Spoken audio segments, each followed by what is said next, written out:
Hello everyone and welcome back to another video, another live stream. Thanks so much for everyone who has been waiting for me, and welcome to everyone, all of our members, subscribers and viewers, all of our new subscribers as well, welcome, and all of our viewers from everywhere across the world.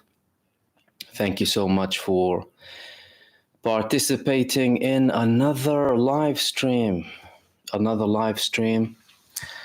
New news, lots of talk to have, and we have a lot of updates as well. I posted one video earlier on with primarily how Israel was attacked today with four fronts. One of them is Yemen, another is Iraq, then we had Lebanon, and then we had Gaza as well, of course, continuing obviously its resistance and attacking Israeli territory as well. And we had something that was a little bit different today.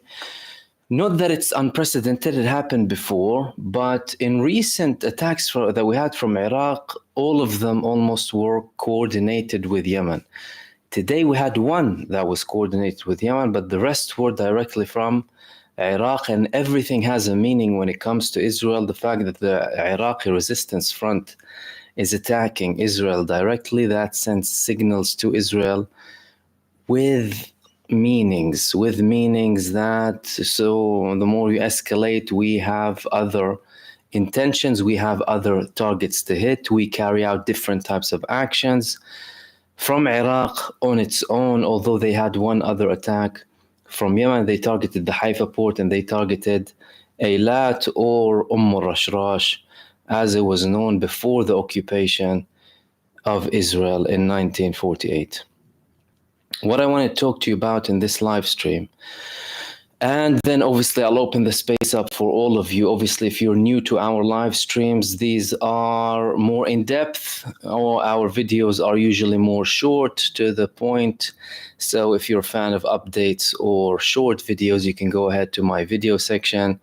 If you like more in-depth talk, this place is for you, obviously alongside opening the space up for the community to talk, to participate, to share their views, and to have a platform. Why? Because mainstream media wants to manipulate you and spread propaganda. So I'm going to give you a platform. I'm going to give you nice, brave people a platform to talk and share your thoughts.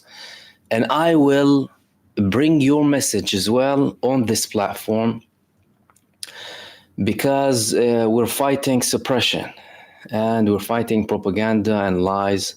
So it's important to also hear what people have to say, normal people like you and I, who don't necessarily, many people don't have a lot of platforms. And I remember when I hardly had any following on YouTube, sometimes it was frustrating because you have things to say and you think, oh, where can I say that? Who's going to listen?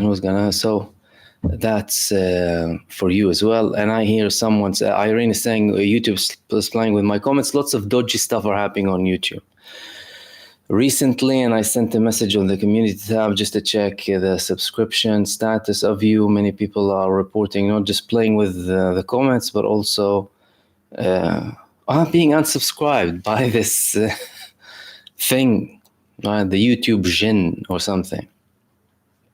Some of you have more interesting names as well. So what I want to talk to you about, and then I'll obviously open the space up for all of you, is Israel's tanks. They're finally admitting that they are short of tanks.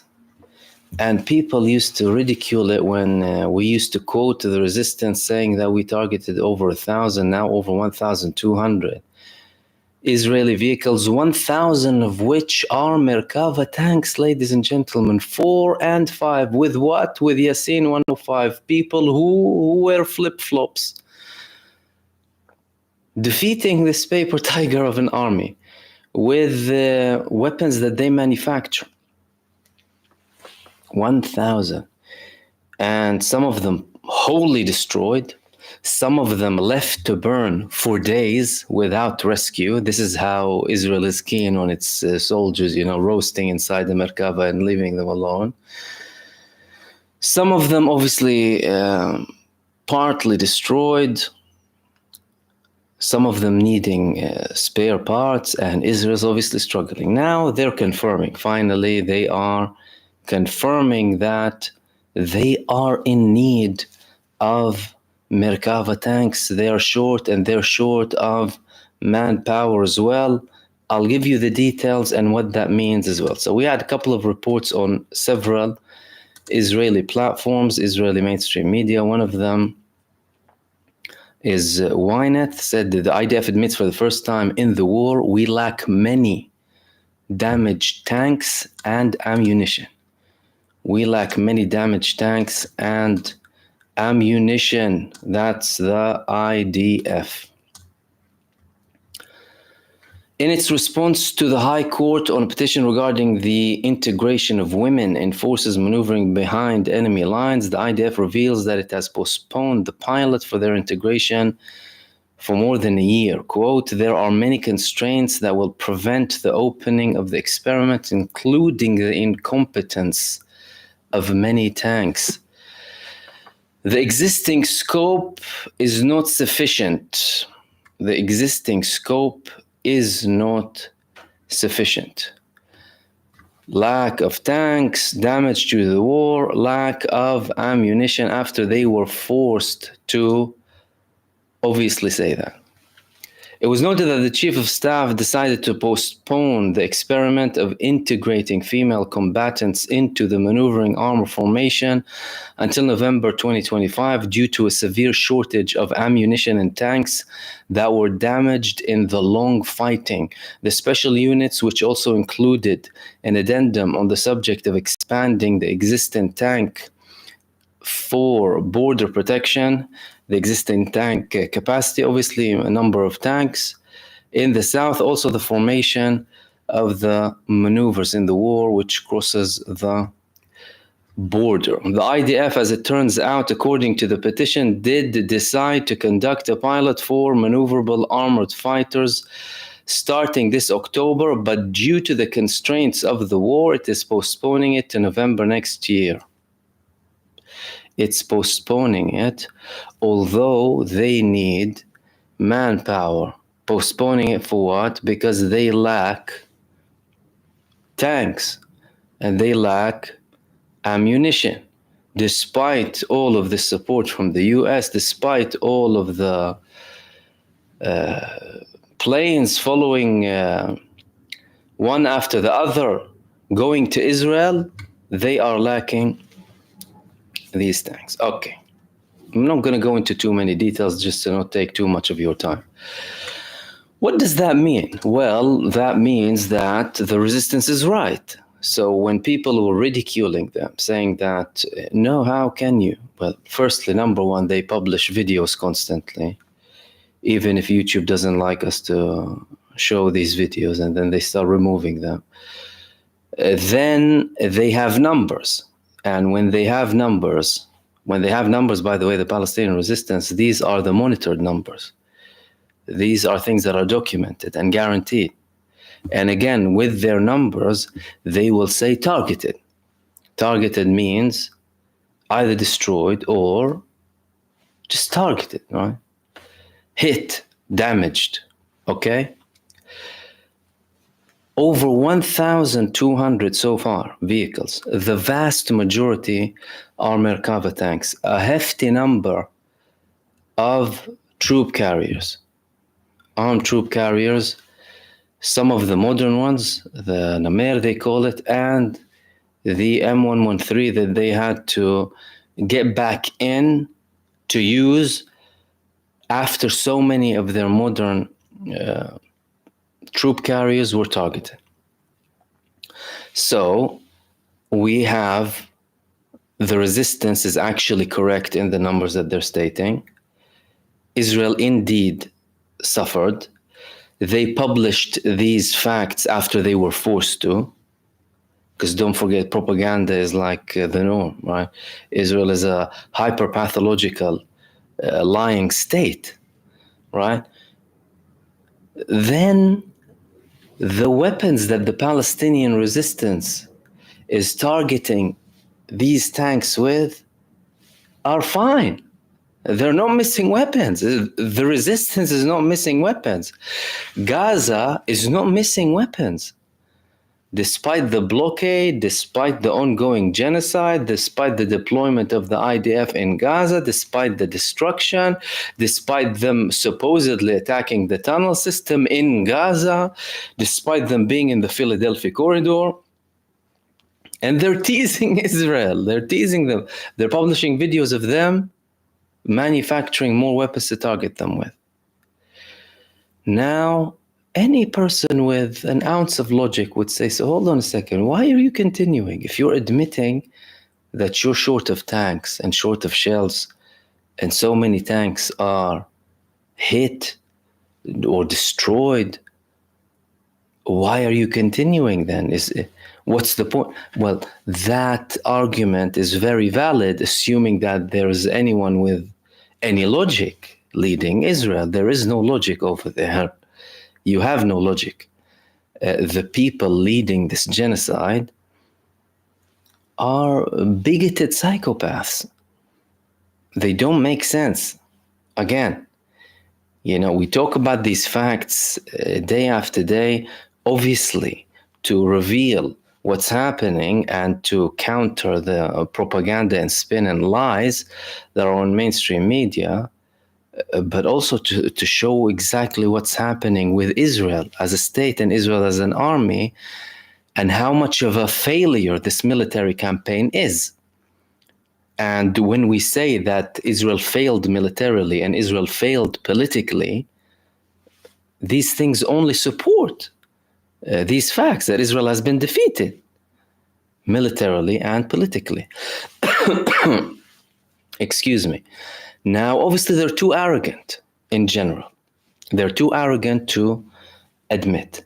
But if they're ordered to by the court or information or whatever it is in Israel, they have to release some information. There is so much they can go ahead against the lack of publishing, against obviously the censorship, and the censorship has been very intense in Israel ever since the 7th of October. Why? Because Israel declared a state of war. State of war means emergency measures can be taken, and part of this emergency measure was the increased censorship, and they introduced more laws with regards to censorship, laws banning the denial of the 7th of October, and laws also banning people from watching content that goes against the official narrative.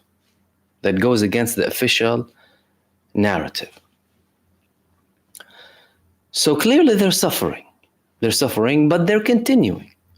And that could explain why Israel, in many cases, decreases the levels of intensity when it comes to Gaza, and in other instances increases it, whether obviously through aircraft attacks or by the number of forces on the ground.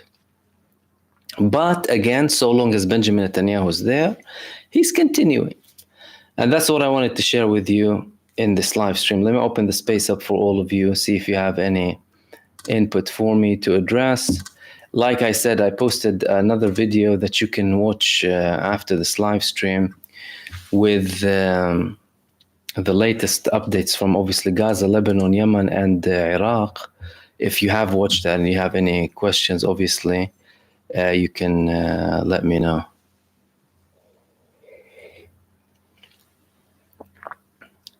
Jack Ayub, brother Mahmoud, they're using all tanks. IDF is running out of equipment, reports say. That's true, because they have the Merkava 5 and they resorted to using the Merkava 4. Likewise with the new troop carrier, they started using the M113 that was produced in the 60s, and that is very weak. Usually that troop carrier, if it's targeted, everyone's sighted is gone. And you're talking about over a dozen people inside it. And if the resistance was able to target the new ones that were supposed to be so secure, then imagine what they do with the older ones.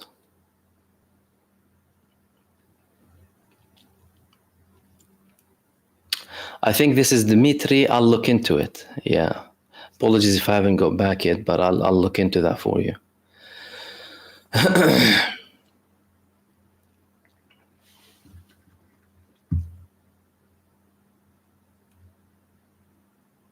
Yusuf, is the resistance doing any damage to the Israeli infrastructure inside of it? Gaza limited, because most of it is happening inside of Gaza. So they are engaged mostly in defense. In defense inside of Gaza, their attacks on the areas surrounding Gaza with missiles, they don't do a lot of damage.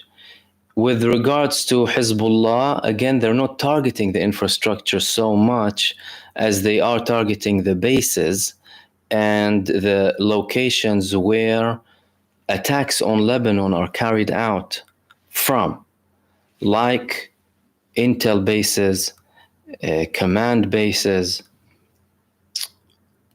air defense systems, radars, the batteries for the Iron Dome. And Gaza does similar things, obviously, but with far more limited capabilities than Hezbollah. The people who are targeting very strategic places are the Iraqi resistance. They usually only target strategic places, either large bases or ports or key areas inside of Israel, and Yemen to an extent, although Yemen is more engaged in the embargo. Yemen's main aim is to hurt Israel economically as much as possible, and they have succeeded to a very large extent. The Eilat port declared bankruptcy. The economy is shattered in Israel, inflation, lots of problems.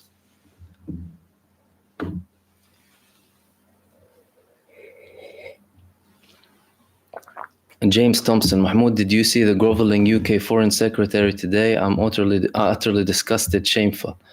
No, I haven't actually. What did he say?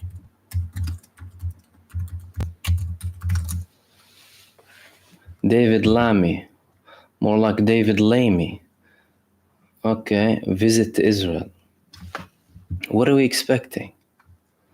David Lamy, from David Lamy, and Kid Starver. This man received Israeli money, you know that. They funded him. We already had, thankfully we have reports in the UK as well who gets funded and what have you. Nowhere near the level of the US, by the way, in the UK. But the UK, there's more apathy and fear when it comes to politicians and many things happening in the background, But we're not expecting much from David Lamy and Kid Starver.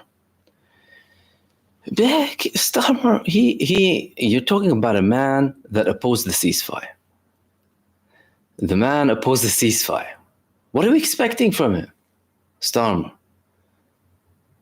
He ordered his party to vote against the ceasefire, meaning the man has blood on his hands. Then in the beginning of the war, if you recall, he was supporting cutting off water and electricity of the civilians in Gaza. Although he has a background in human rights law, if I'm not mistaken. Oh, the Israelis, they have a right to defend themselves and, against the terrorists. It's horrible. This is what he'll tell you. Bought and purchased by the Zionist lobby.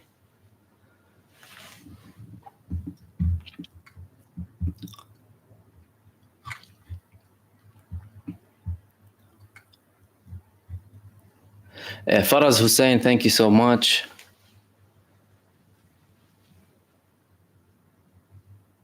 You're saying what was a massacre about, bro? Very sad. Well, every day you have massacres. Every day you have massacres. What? Killing 2, 3, 4 people, that's a massacre. One person. But every day you have dozens. That's on a good day, right? Worst days, hundreds. In that attack that they had a couple of days ago, they said, and Stephen Burrows, by the way, thank you for your super as well. In that attack that they claimed that they targeted the Hamas military leader in Gaza, MahmoodOD.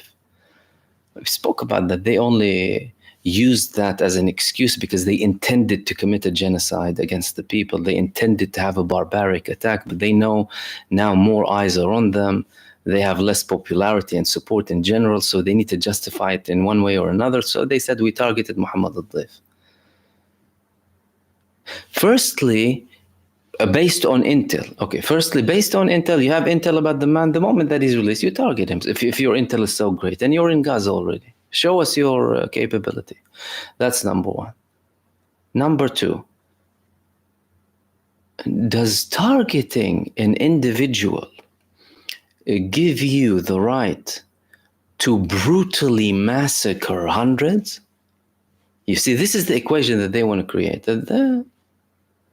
But no, that's not even the argument. The argument here is they target the people deliberately. Hamas, if anyone from Hamas dies in Gaza, that's collateral damage. The target is the people. And this is what they're doing.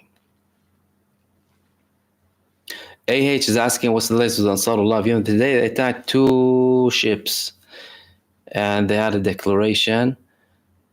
I'm surprised that some of these ships are still going. It's like these people warned you. Have you no common sense? But clearly some of them are trying to work their way around it. But they are vigilant. They're vigilant. And they targeted Israel too. One of their attacks was with the Iraqi resistance too.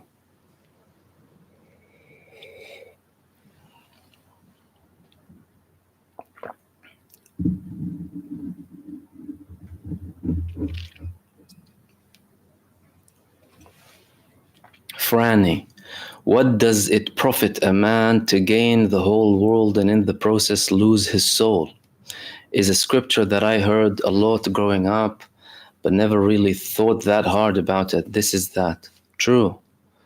But many people are soulless or sold their soul to the devil.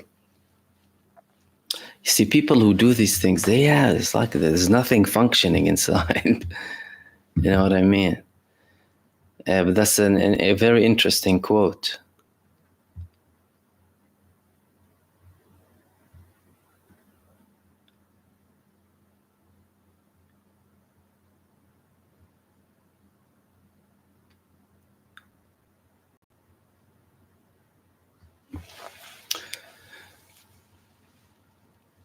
The Regal one saying YT is blocking super chats. What are they not blocking lately? There's a way around that. You can head to my website. Thank you so much. But a lot of blocking is happening lately.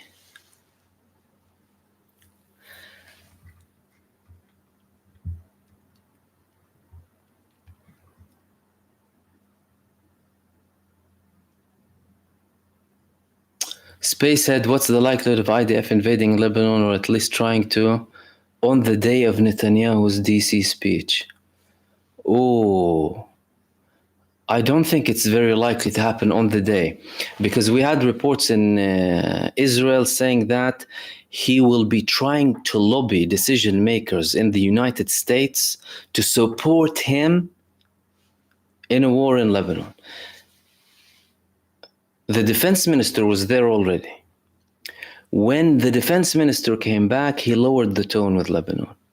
Now they're saying that Netanyahu is going there to increase the tone, spark some tensions and come back. And he's known to do that. He did it with Barack Obama. He had a couple of speeches in the Congress. And I wonder how, it's mind-boggling sometimes to see this. A man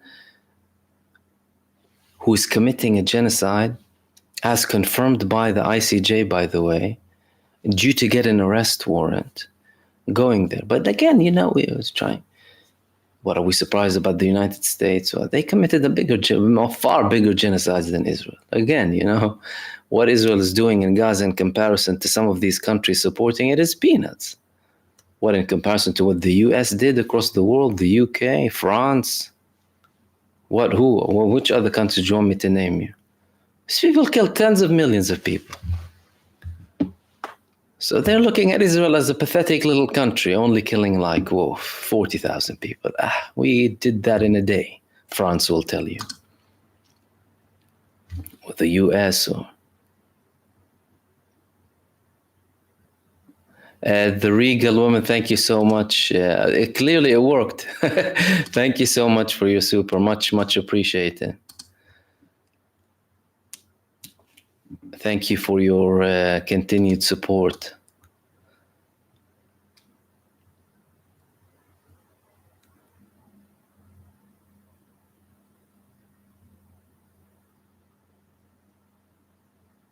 Chris Fisher, kid starver starves kids at home and abroad. He cheers the 2-child cap and says starvation is fair in Gaza by Israel. The man is sick. You know, it's so on point because, you know, in many cases we say that these people who are supporting the genocide in Gaza, they do nothing to their own population. They're careless of their own population. And if you review what they do, the policies, the people who are hardly making it, the weaker people in the community, who are the majority, they suffer most. Why? Due to policies. Due to policies taken by who? By the government. Meaning, the government is careless about you. They talk about oligarchy. It's a plutocracy. It's a plutocracy in the United States. It's a plutocracy in England. It's a plutocracy in other countries. Well, what are we talking about? And these people heading the countries, they're France servants, sales executives. If you'd honor them, if you'd call them a sales executive, right? Selling what the people who buy them, right, and employ them, want them to sell. Policies, regulations, supporting the military-industrial complex. This is what they do.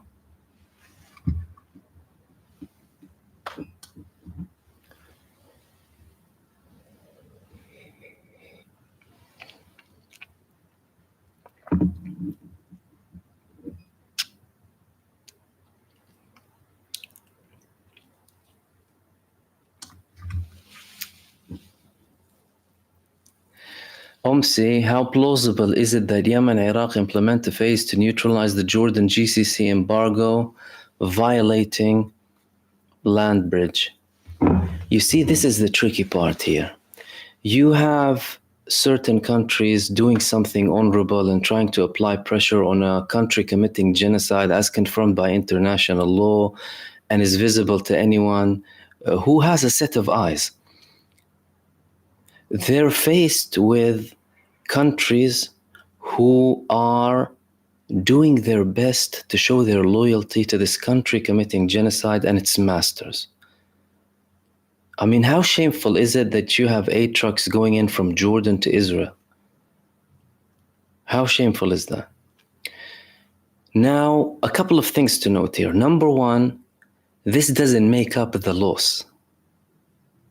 It's barely doing something. It's supporting, nowhere near the levels required. Okay, that's number one. So whatever it's supporting Israel with is very, very limited. Very, very limited. Secondly, the fronts who are engaged in fighting Israel, they don't want to open a front with an Arab state. Israel would love to see them starting to fight Arab states. But to them, that's a country, it's sovereign, and they are doing what they want to do on their own land. Like what Jordan did by intercepting the Iranian missiles heading towards Israeli bases used to commit genocide against the Palestinian people. Putting Jordanians at risk in the process, by the way. So it's quite a sensitive topic for them. And I'm not sure if it would be right to start opening a front with Jordan. Because don't forget, there are twisted voices in the Arab world. Totally backward, and sectarian voices who obviously deny everything that's happening and say that it's all a theater. Everything is a theater to them, you see.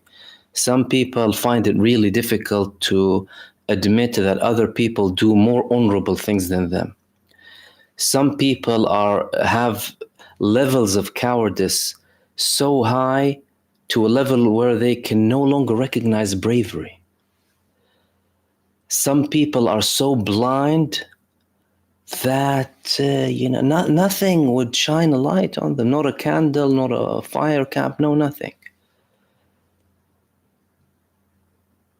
Fortunately, the Palestinian case is like the sun, right? And is piercing through everything.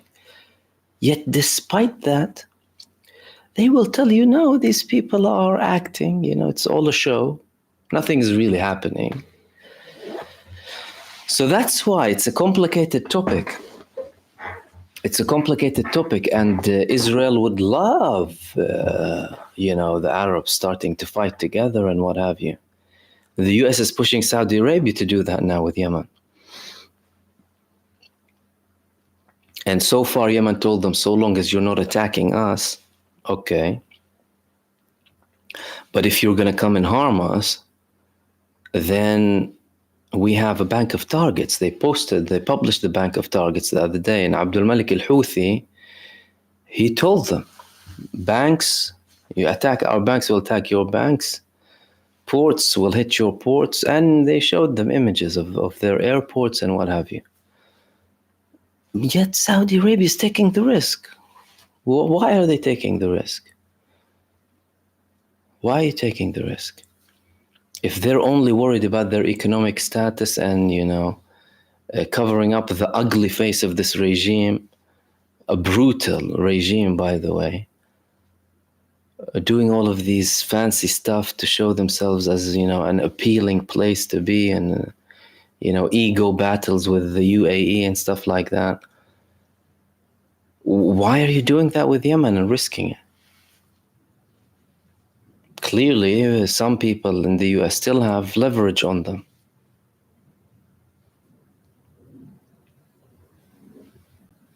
Paul Ambrose, MahmoodOD, the Saudi-Turkey meeting help Palestine. Some people, I'm not sure if there's any hope in them. That's number one. Regardless of that, I think it's good that countries, coordinate and meet and discuss and see how, Turkey has been vocal, but only vocal, right? Vocal. Actions limited. And if you ask me, I'd rather you take action than talk. Now, Saudi Arabia, they're hardly even talking. Like Turkey will say, okay, the government, I'm saying here, by the way, just so that no one starts to get upset now. They legitimize the resistance. They criticize Western hypocrisy. Saudi Arabia, though, it's like as if nothing is happening. Oh, we call for more action. We call for more action? You're the richest country in the Gulf. Calling for more action from who? Where's your bloody action? We call on the international community as if they're disabled, as if they cannot function. Or use some of your leverage. Use some of your financial leverage. Use your, investment portfolio as leverage or something. So I don't know how much it would help.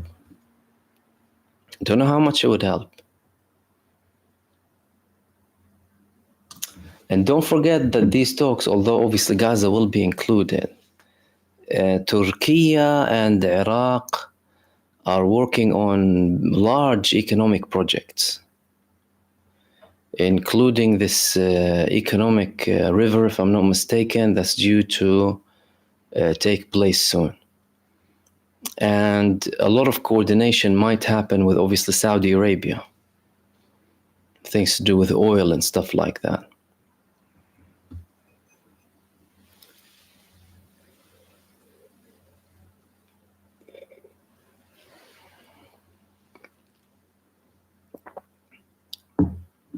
Kate, USA military will be leaving by September. Do you think they will be reassigned to Cyprus or Israel if war breaks out? Leaving from where, Kate, if you wouldn't mind elaborating? They have so many bases across the Middle East. Let me have the other chat on so I can see some live responses so I don't lose the older questions as well. So if you send me that, I can see it live too. Then we had, Omsi, we saw that.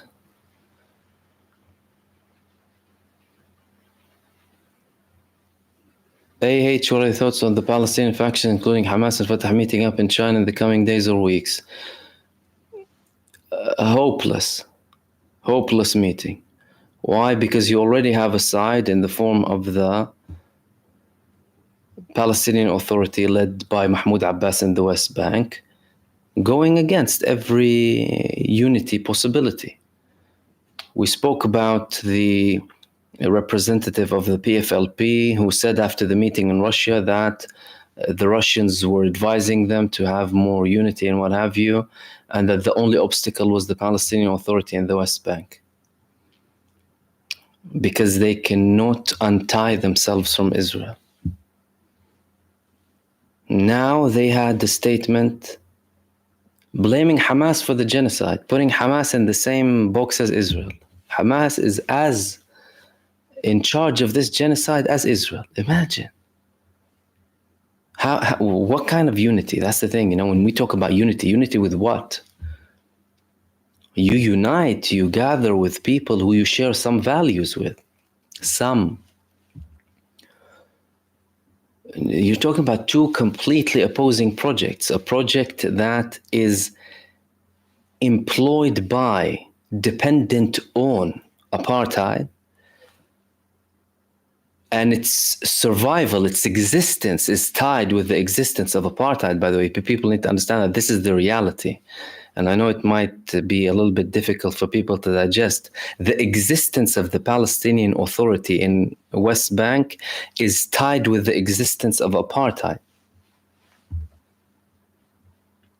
So they are interested in Israeli occupation continuing. You need to understand that. Whereas many of the other Palestinian groups, by the way,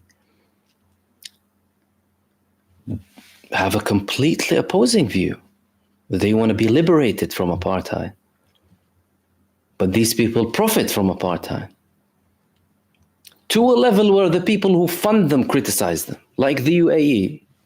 The UAE representative, when they had a meeting in Saudi Arabia, when he told Hussein al-Sheikh, I think he's the representative of the PA, was in that meeting, he told him, your authority is like Ali Baba wal Arba'in Harami, Ali Baba and the 40 thieves. That's the UAE telling the Palestinian Authority. So I don't think it will lead to good results.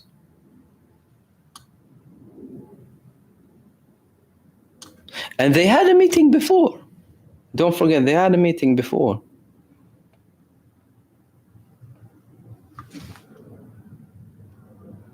And that didn't work.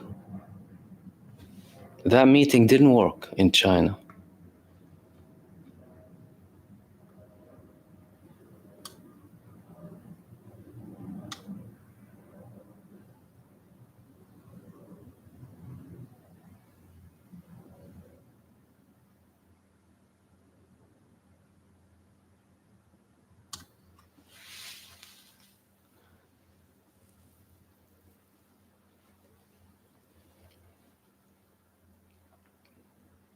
Rogue Cow saying right-wing, anti-women's rights, pro-slavery, anti-environment, anti-taxes, anti-socialism, global core that act like cartels, support Bibi. Add to that, anti-Jew.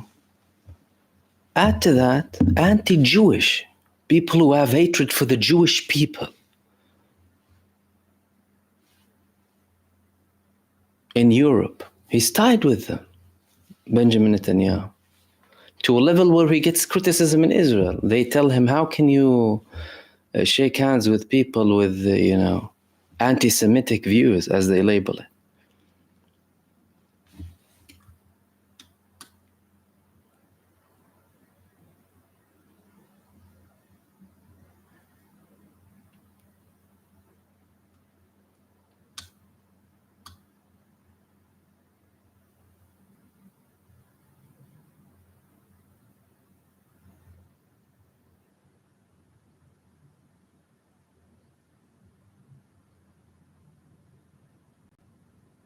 Ram Plans is asking about the NATO expanding to the Middle East, Jordan HQ.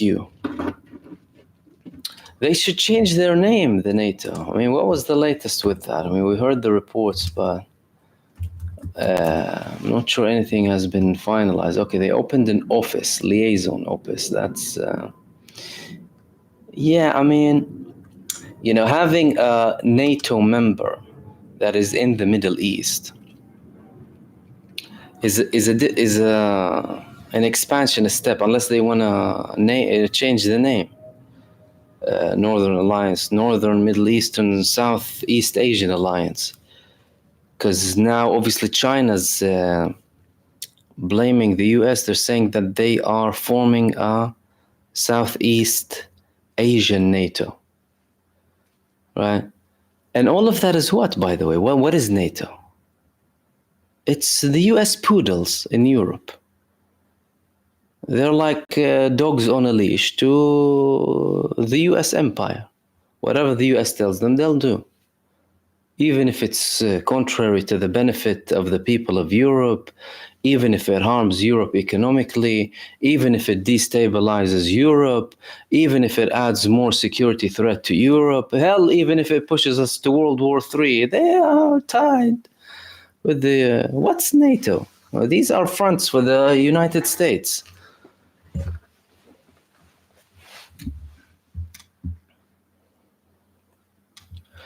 And, you know, even if they're not a member of NATO, let's take Jordan as an example. They are the most loyal government to them. Firstly, they were set up by the previous British Empire. They obviously supported establishing the State of Israel. Apart from the, you know, here and there acts, you know, the actual theater was back then.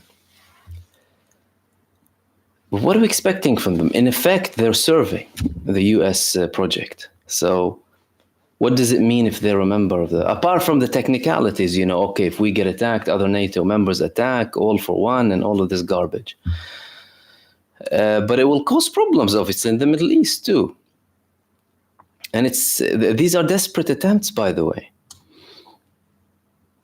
Because the US is understanding that the end of an era is coming, you know. The unipolar world is ending, you know. This argument had already ended, and we're seeing a shift now. China and Russia now, they're superpowers. There's growing powers as well. Hell, if small movements in the region are giving you such a headache, well, what is all of this? Where is all of this power going? Where is it going? Because Israel is the United States. Like, Israel is a US state in the Middle East. Well, what is it? So if the US can't defend its state properly in the Middle East, what are they? You know what I mean? And they're trying to counter the attempts that are coming from China and Russia. Like, the United States really didn't like the deal brokered between Saudi Arabia and Iran. Although they were constantly pushing Saudi Arabia against Iran, even Israel, right? Israel was talking about a Sunni alliance against Shia Iran. Imagine that. A Sunni alliance. We'll have an alliance with Hamas. They're Sunni, aren't they? But they want this division, you know. But then the US is realizing, like I said, that their era is coming to an end as the global superpower. They're being challenged heavily. They're failing miserably.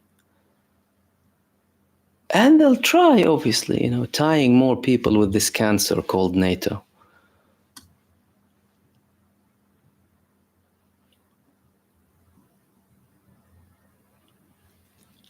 Marvin Burgess, it's mostly the US bases in the Middle East. Mostly US, the vast majority. We might have a couple of other countries, but the most significant bases we have are US bases in the Middle East.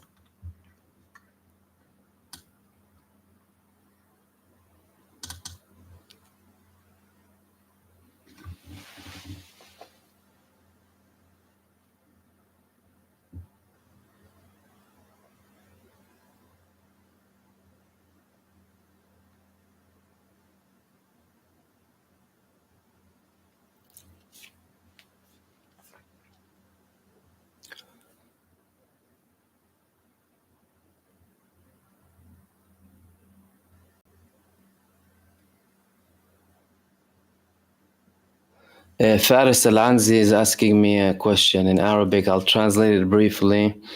In English, if the Egyptian ruler is, if he enables us to pass stuff to the resistance every time they delay, and basically not supporting the...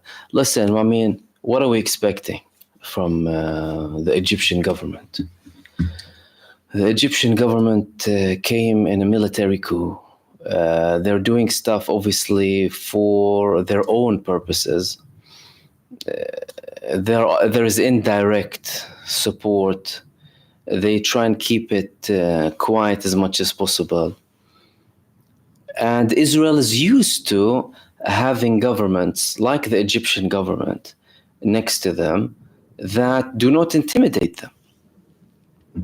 When you had a democratically elected government in Egypt, there was an escalation in Gaza in 2012. Do you know how long it lasted? 10 days. Why? Because of the level of criticism, the level of action from the Egyptian government.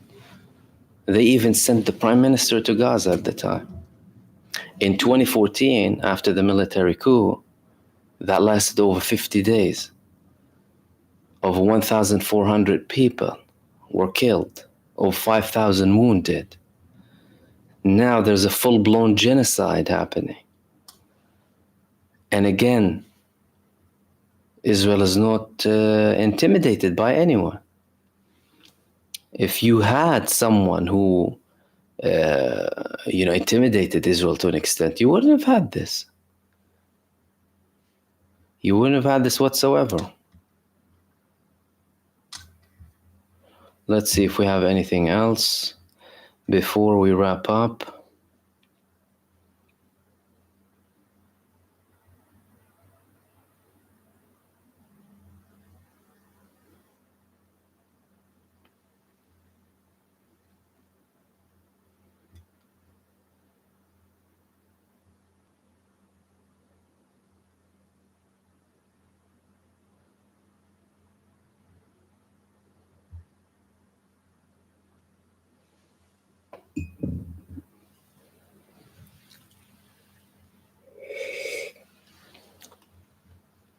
Aini Anwar, thank you so much.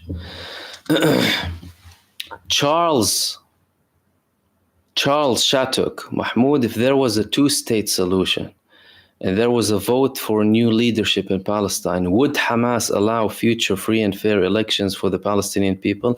They asked for them. After they won the elections in 2006, several years passed, they called for another election.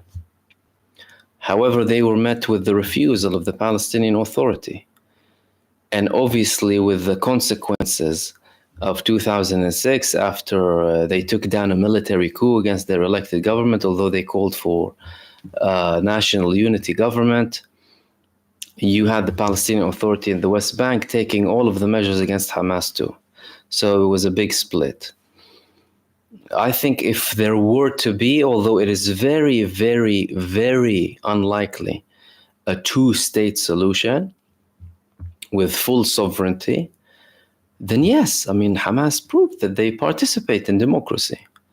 They didn't participate in democracy before certain areas were liberated, like they only participated in democracy after 2006 when after 2005, when Israel withdrew from Gaza. Other movements did not, like the PIJ. But they proved throughout history that they do participate in democratic elections, so I don't see why.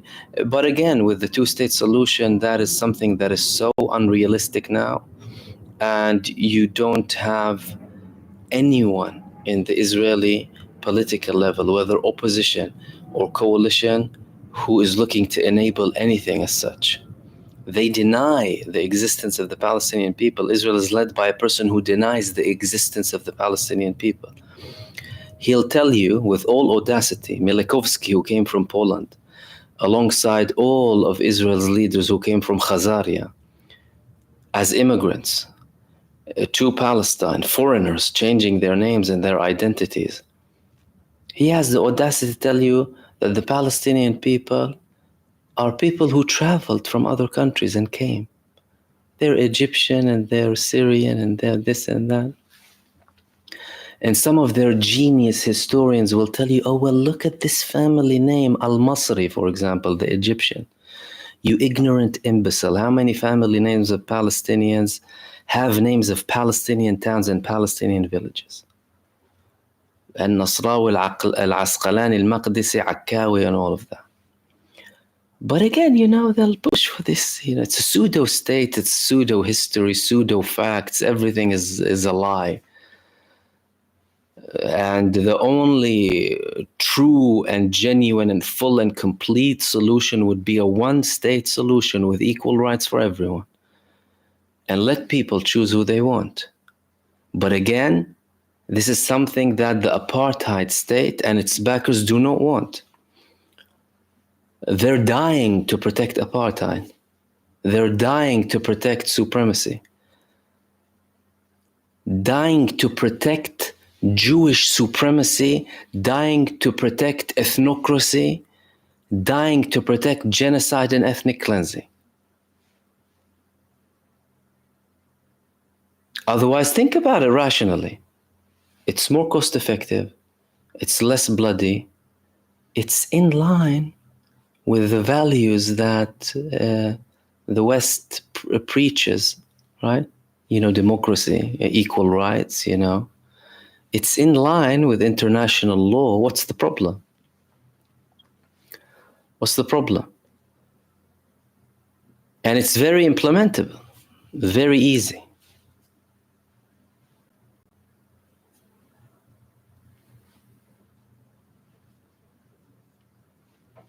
Yusuf A., which US presidential candidates do you think are going to be the best for Gaza and Muslims in general? I think the presidential candidates in the US who would be better for Gaza and the population, I'd say in general, not just Muslims, wouldn't be Biden nor Trump. It would be the alternatives to them. And I'm obviously not going to endorse any candidate or what have you. But all I can say is that it's definitely not these two. Why? Because they're tried and tested with their people and with Gaza. We saw what they commit. Trump said we'll let them finish the job. He told Biden in the debate, you're acting like a Palestinian or speaking like a Palestinian, as if it's derogatory to say you're a Palestinian. Biden, he's nicknamed Genocide Joe. Joe Biden.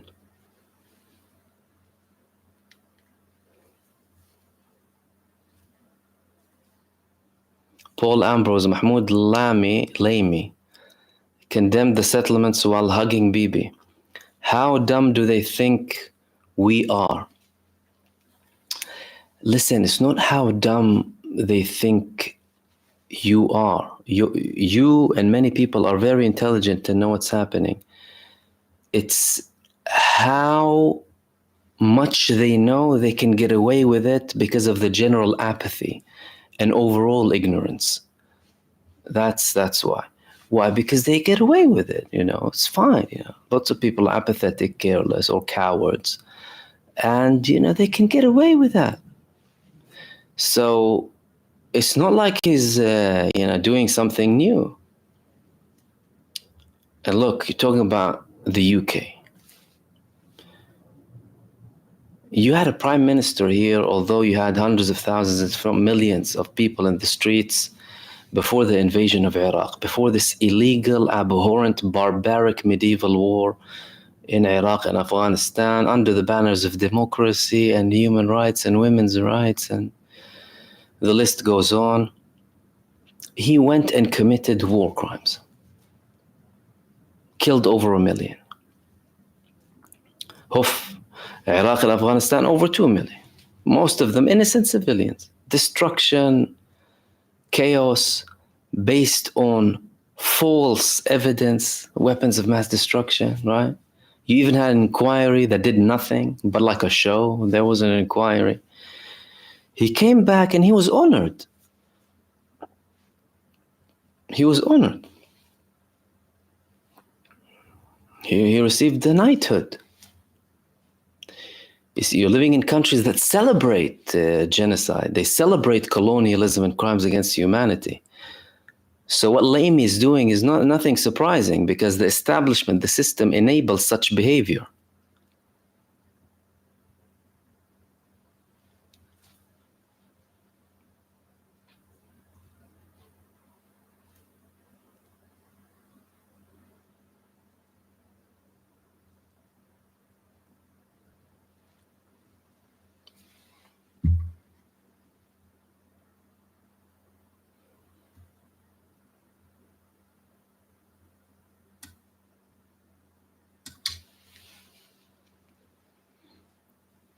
Missy is saying, according to the Dean show, Allah saved Trump.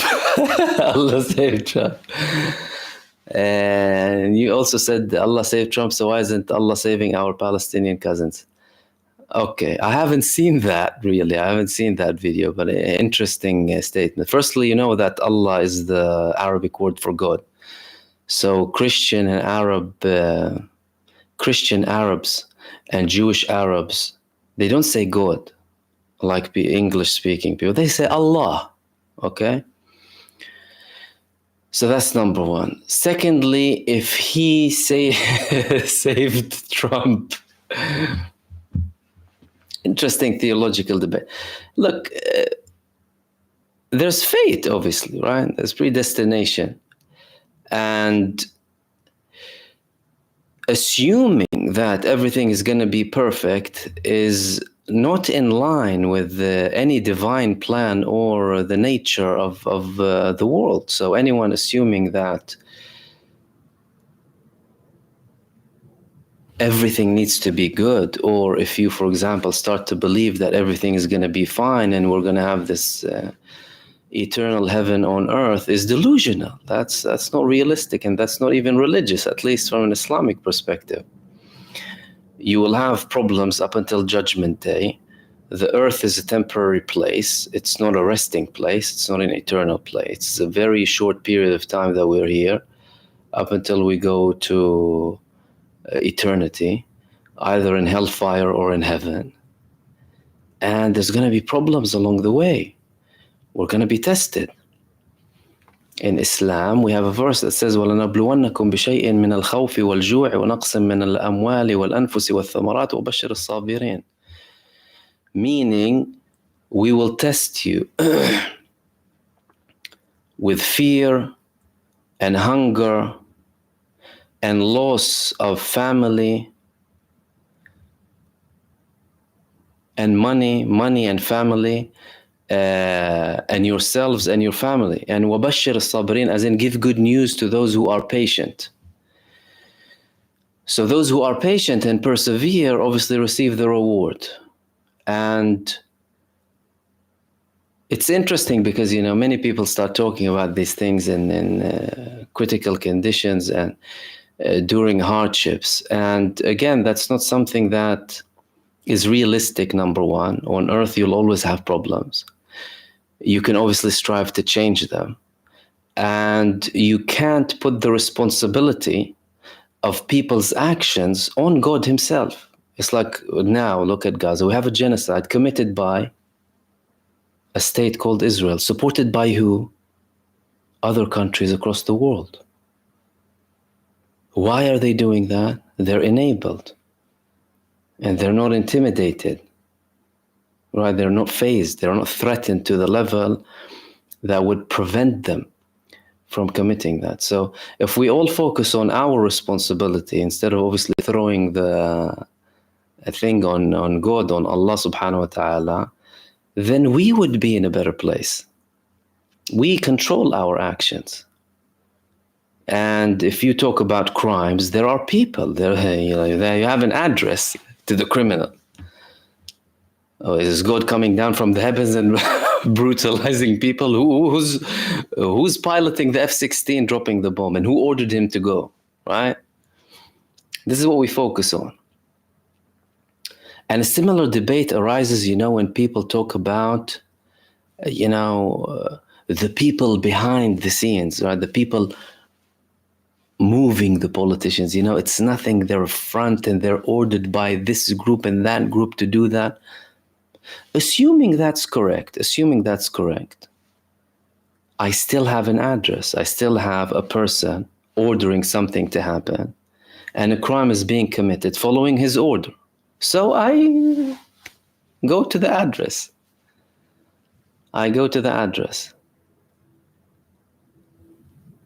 I hope that elaborates.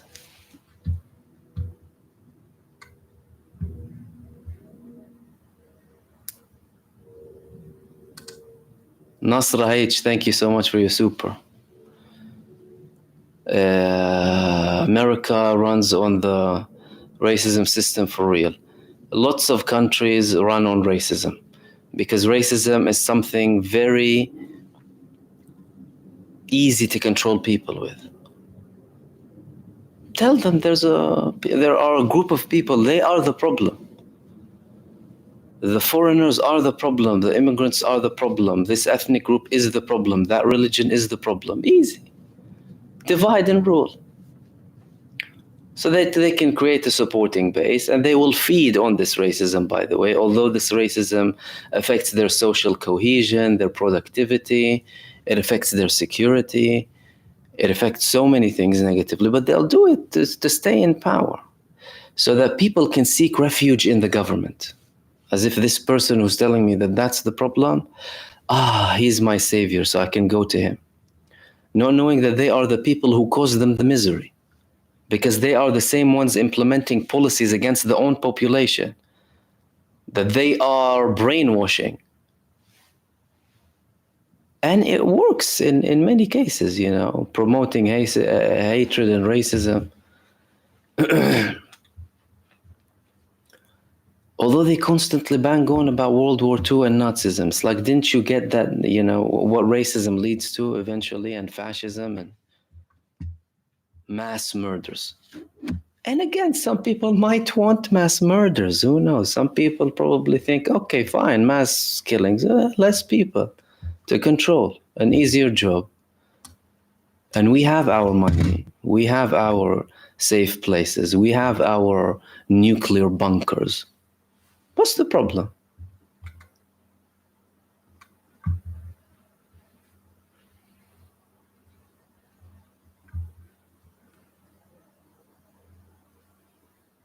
Teshikoma, how do you filter the fake news from the actual news? That's an ongoing battle, my friend. That's something that never ends. So long as you're alive and breathing, you're a student. And every time you hear something, test it, check it. Review, find the source. Don't believe everything from one person, ever, in your life. It's an effort. It's like physical fitness, or, when you're working to get successful financially or what have you. It's an ongoing effort, a struggle. And it's hard. It's not easy. It's easier to browse and flick through your phone and see stuff and think, that said that, the title said that, good, fine. That's easy. Tough is, hold on a second, scrutinize, take a breath. Why did they say that? Is that image correct? Who's saying it? What's their history? Are they known to say right things? Are they known to give me facts? What's their motive? Who are they controlled by? Who runs them? Who funds them? So it's an ongoing thing. And that's one of the reasons that people like myself constantly have these videos, really, because there's so much in the opposite direction, so much propaganda and lies and misinformation, and you need to constantly battle it. It's not something that comes easily. No one's going to hand it to you on a golden plate with a silver spoon.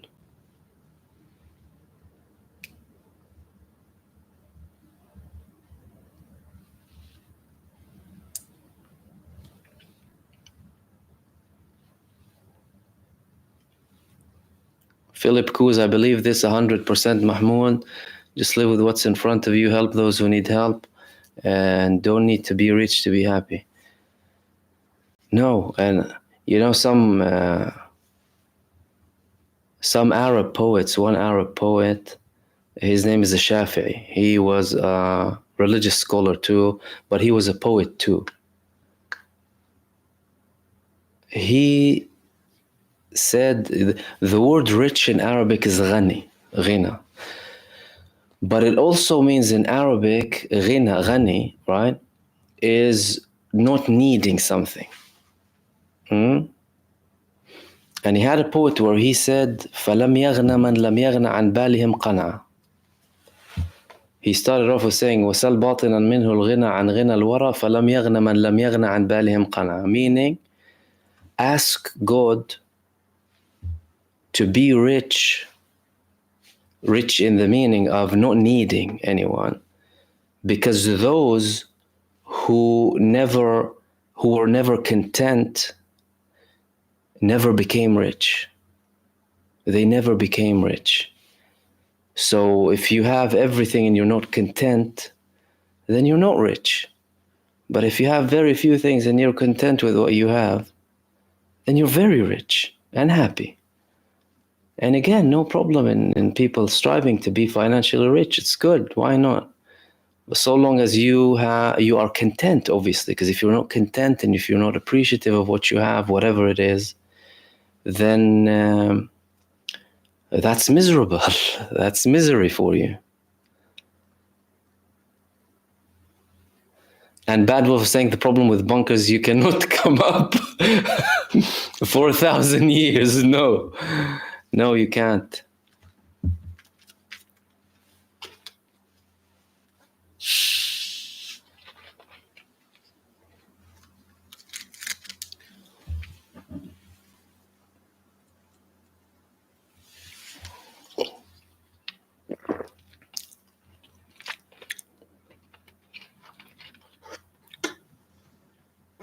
Kate, will hummus find a safe place for Palestinians under the ground? That's a very important topic. Underground places that are safe for the Palestinian people. That's something that the resistance in Gaza should have considered.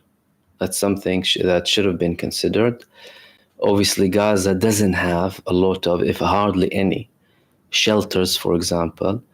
However, there's another argument here. Usually when you talk about shelters, they protect you to an extent. What Israel landed on Gaza, by the way, if they landed them on places with shelters underneath them, do you know what they will do? They will bury the people inside them. Unless you have like an infrastructure, a massive infrastructure of a city under city. Because if you want to talk about like the tunnels when it comes to the resistance, you're talking about tight places.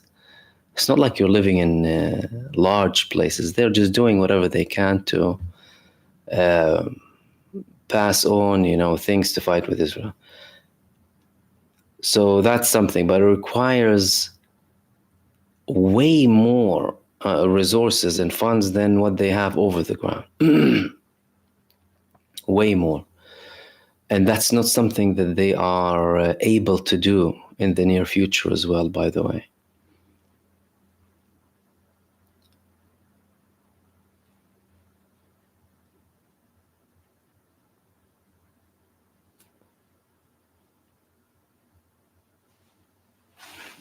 And that looks like it was the last one. Let me have another look.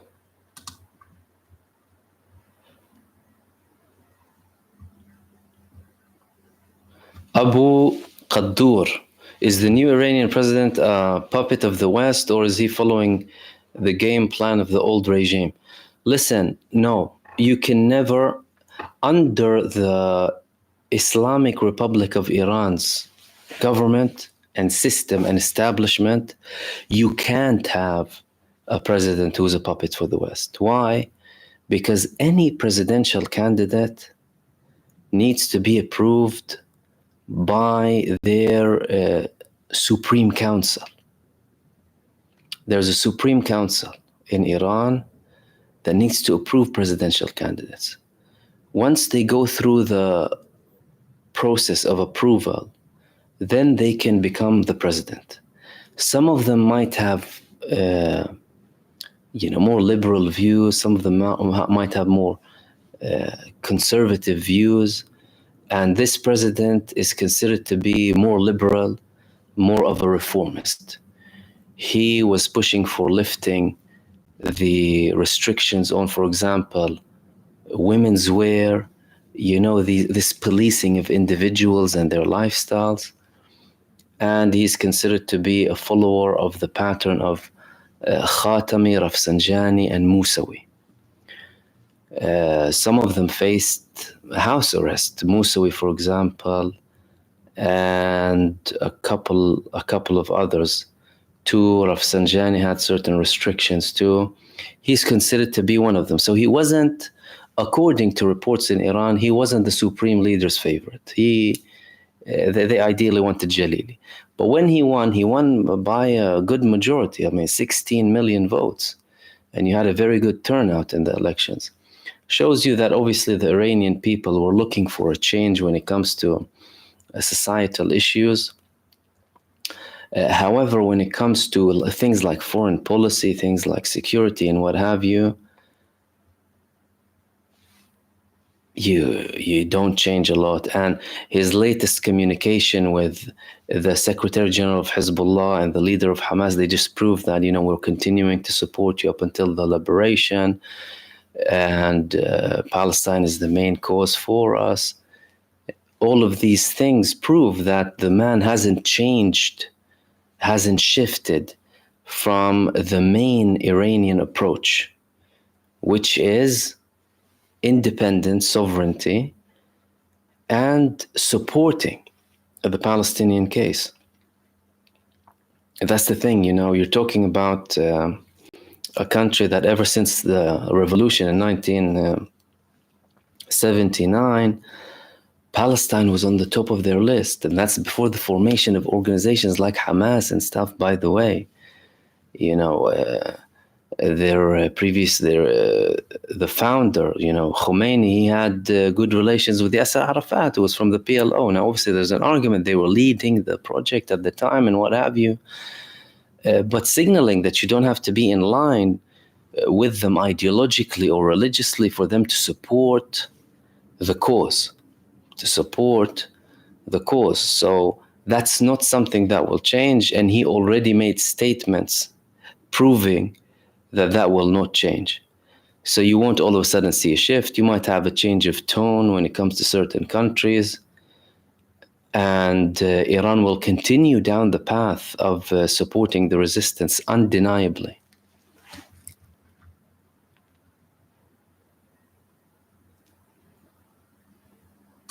Nasra H, thank you so much for your super. He said, seek knowledge from the cradle to the grave. My beloved Prophet Muhammad, peace be upon him, alayhi salatu wassalam, said, and look into the 6-7 countries they invaded except Iran. So don't be fooled by ordinary evil. Their days are numbered like Rome was. Thank you so much for your super.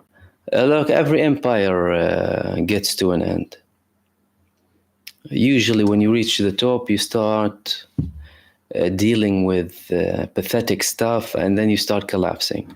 That's why it's always important for really any functioning government, if you want to talk about it, to constantly have reviews and reforms.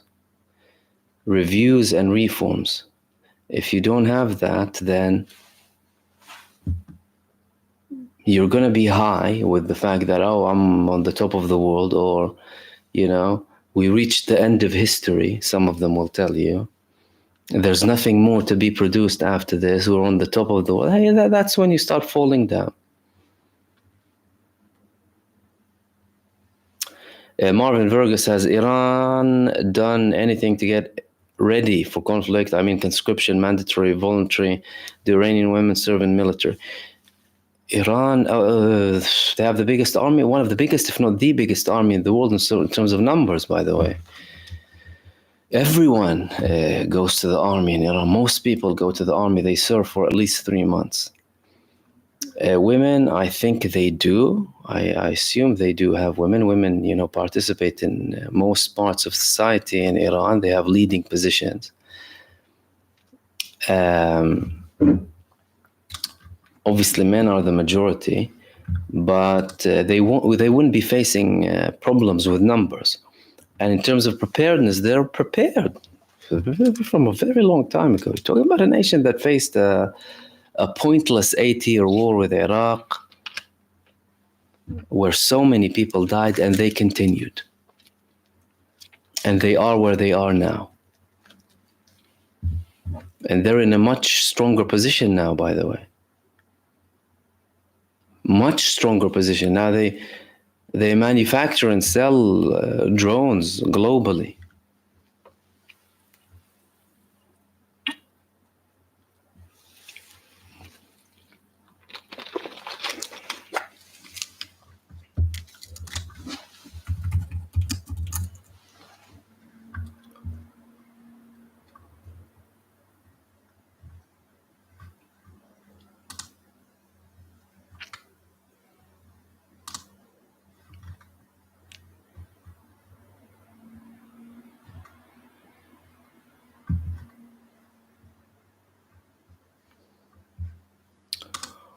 Let's see where we are.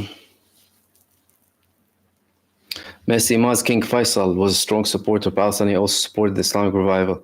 King Faisal also took a position, and he was the last to take such a position.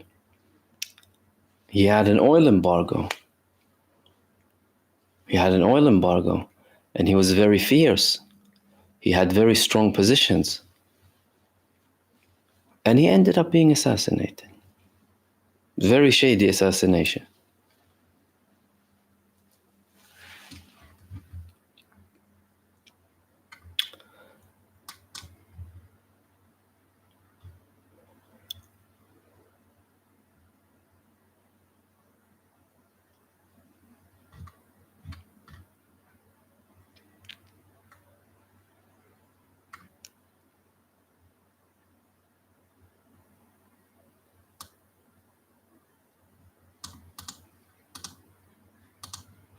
Ram plans, there is no summer in the UK. The summer in the UK is 2 days. A couple of days, and they're usually random.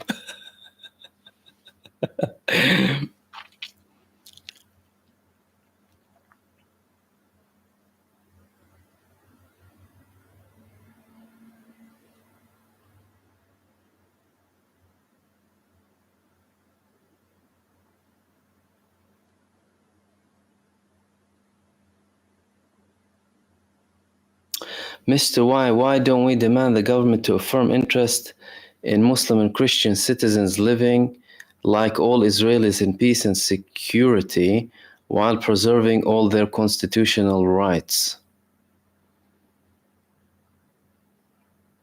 I mean, if you mean in Palestine, that it was never about a certain group of people only, by the way. It's to serve a project. It's not people. You know, it's whoever serves them. All of this talk about anti-Semitism being pushed from the government, all of this weaponization of this term that's not substantiated, by the way. Anyway, we talk about anti-Semitism as a term. It rose with the rise of Zionism to link these people to a state, and therefore making the criticism of the state something as if it's banned or something. So it's not that think about, do they talk about Christian communities in Palestine? What are their thoughts? What are their thoughts about, excuse me, where is Jesus from anyway? Isa alayhi salam, where is he from? He's Palestine. Man was Palestinian, and he wasn't born in London or in Texas. Secondly, do you see the situation of the birthplace of Jesus Christ, of Isa alayhi salam, peace be upon him, and how people live? Have you seen the walls? Do you know what the situation like in Bethlehem and in Jerusalem? Haven't you heard about Israel's campaigns to Judaize, as they label it, everything?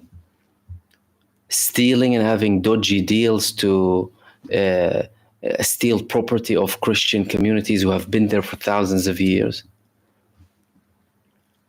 It's as if that doesn't happen. Why? Because these people, they don't care about the Jews, they don't care about their Christians, they care about their own interests. And they send these people there as a front. Teshikoma, is it true that Deif's assistant got murdered lately? No, lie. That was a lie, because they also added him alongside Deif's name to cover up the massacre. You see, they have more eyes on them now, so they need to come up with a reason. You know, we targeted the Deif, we targeted this and that. Do you think these people, roam around like that? And again, if you had this sophisticated intelligence, why can't you target them directly? Why'd you have to kill hundreds of people with them? Clearly, they're not the target. The target are the people. The people are the target. And they mentioned this name, right, to obviously cover up the fact, really. In all of this war, how many Hamas members did they kill in all of this genocide? What are we talking about? Hardly any, you know. The vast majority of the people are citizens. Citizens. Innocent civilians. 70% women and children. Women and children. Over 70%. Over 17,000 of them children. Children, I'm talking about, you know, when you talk about children, talk about newborns, infants, up to very young ages. That's why we call it an infanticide. It's not just a genocide. It's the homicide, the deliberate homicide of children in Gaza.